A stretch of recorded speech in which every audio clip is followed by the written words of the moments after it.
Hello दोस्तों ये बात तो सभी अच्छे से जानते हैं कि 1947 के पहले हमारा भारत अंग्रेजों का गुलाम हुआ करता था। भारत के अलावा भी बहुत से देशों पर ब्रिटिश सरकार का कब्जा हुआ करता था। अंग्रेजी हुकूमत भारतीयों पर बहुत अत्याचार भी किया करते थे। अंग्रेजी शासन का भारत आने का बस एक ही उद्देश्य था कि सोने की चिड़िया कहे जाने वाले भारत को लूटना था। कहा जाता है कि हर चीज का अंतिम समय जरूर आता है और वह दिन आ ही गया था जब भारत को अंग्रेजों की गुलामियों से आजाद कर लिया गया था। इस आजादी को पाने में लोग अपने घर, परिवार, रिश्तेदार और यहाँ तक कि भारत की आजादी के लिए अपने पूरे जीवन को कुर्बान कर दिया था। तो दोस्तों आज इस वीडियो में हम आपको 5 ऐसे मुस्लिम जाबाज बहादुर लोग के बारे में बताने वाले हैं जिनको लोग फ्रीडम फाइटर के अलावा यह भी मानते हैं कि अगर ये जंग आजादी के समय ना होते तो शायद ये जंग नामुमकिन होती। ये 5 मशहूर मुस्लिम फ्रीडम फाइटर हीरो को आज भी हिंदुस्तानी और उनके बच्चों के दिलों में रहते हैं, जो कि 5वें फ्रीडम फाइटर खान अब्दुल गफ्फार हैं, जिनका जन्म 6 फरवरी 1890 में आटमंजाई, जो आज पाकिस्तान का हिस्सा हो चुका है।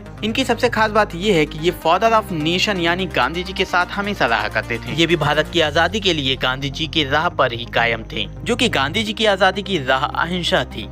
इन्होंने आजादी के लिए 35 साल जेल में ही गुजार दिए थे और उनकी सोच भगत सिंह और गोडसे जैसी ही थी। ये कभी नहीं चाहते थे कि भारत को 2 हिस्सों में बांट दिया जाए, लेकिन ऐसा ना हो सका। भारत की आज़ादी में भी इनकी अहम भूमिका रही है, जिसके कारण भारत सरकार ने इनको भारत रत्न से भी सम्मानित किया था। बात करते हैं चौथे फ्रीडम फाइटर मौलाना हजरत मोहानी की, जो कि ये एक फ्रीडम फाइटर के साथ साथ एक शायर और लेखक भी थे और इन्हीं ने ही इनकलाब जिंदाबाद का नारा सबसे पहले दिया था। ये उस समय का ऐसा नारा था जो हर क्रांतिकारियों की जुबान पर होता था, जिससे उनको हौसला और ताकत मिला करती थी। इन्होंने BA अलीगढ़ यूनिवर्सिटी से किया था। दोस्तों इनका अंदाजा इसी बात से लगाया जा सकता है कि भगत सिंह, सुखदेव, राम प्रसाद बिस्मिल और अशफाक उल्लाह खां जैसे क्रांतिकारी इन्हें अपना आइडल माना करते थे। दोस्तों तीसरे नंबर पर फ्रीडम फाइटर शहीद अशफाक उल्लाह खां है। ये वही क्रांतिकारी हैं जिनको 27 साल की उम्र में फांसी की सजा दे दी गई और ये खुशी खुशी भारत के लिए शहीद हो गए। उस समय गांधी जी चाहते थे कि यह आजादी अहिंसा से प्राप्त हो जाए, लेकिन उनके विपरीत कुछ क्रांतिकारी यह जान गए थे अंग्रेजों से आजादी हिंसा ही दिला सकती है